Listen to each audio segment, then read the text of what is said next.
Communication skills. So basically, when you are in the job and to be interaction between team members and your employees will be vital.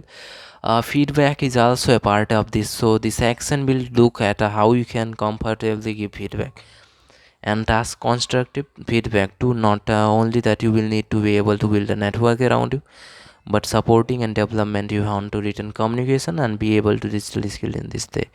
And as the problem solve effective way too. Non-verbal communication, yeah, not at all time. Your behavior is visible to others, so ensure that you behave professionally, be assertive, and that your body language is positive. It make a difference in how people respond to you in return. It is important to walk and sit your posture upright because with your shoulder rolled back, you should also try to not to cross your arm when speaking to other, because this can make you appear guarded. With positive body language, not only will appear more confident, but you will feel more confident. Okay, and with that eye contact, this is something else that will help you develop a positive relationship. Low confidence can be connected with looking away from other when speaking. Don't worry if you struggle with this now. It is something you can learn to do over time. To begin with, you can start the maintain eye contact with close friends and colleagues you are comfortable with.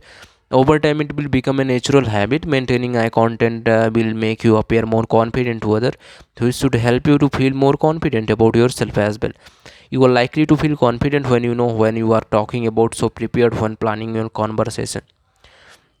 You do something you are done well before, but you also learn from trying out new things. Okay, so you will feel some more confident with this thing.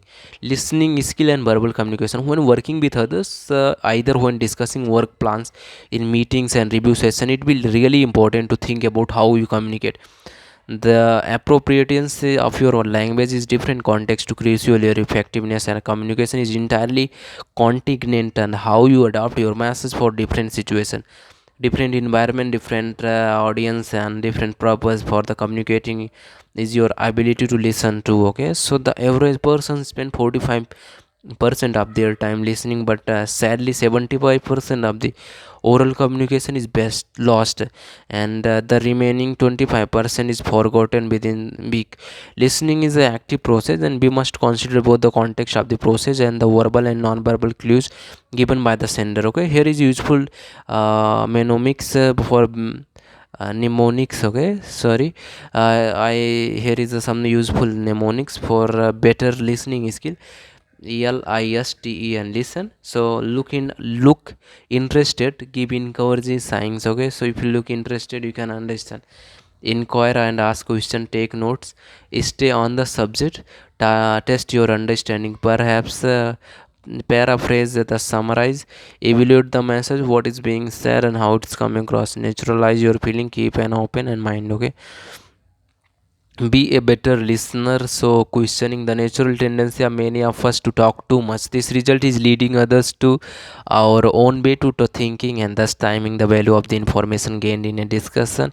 It is best to ask open questions such as the how do you feel the last week meeting event, rather than where are you happy with last week meeting, which is close to question that require only a yes or no answer and doesn't give the person to chance to express themselves. Observing, so if you observing and listening for non-verbal message for a necessary to ensure you are picking up the whole message, not simply the words. Research has shown the 55% of our understanding and judgment comes from body language. You need to be aware of the yourself and other eye contact, facial expression, gesture, posture, appearance and grooming and orientation, proximity.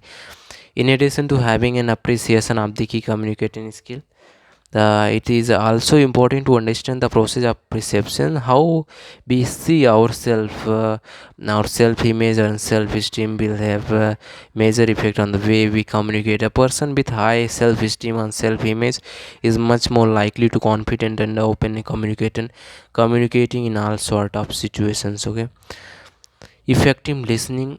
Effective listening is the 80 and 20 ratio. You have seen many people, they say that listen more and speak less. Okay, so effective listening means not talking, they talk.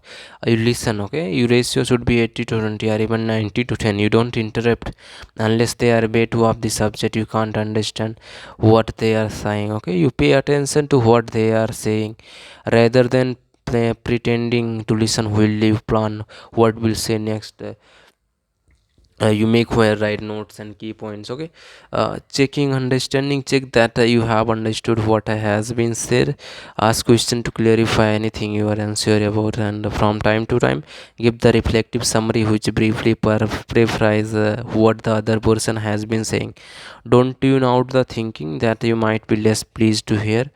Demonstrating listening, so demonstrate that you are listening. Eye contact, maintain frequent eye contact without giving the impression of fixed share dealing and someone face to face. And body language, interest, tone of voice,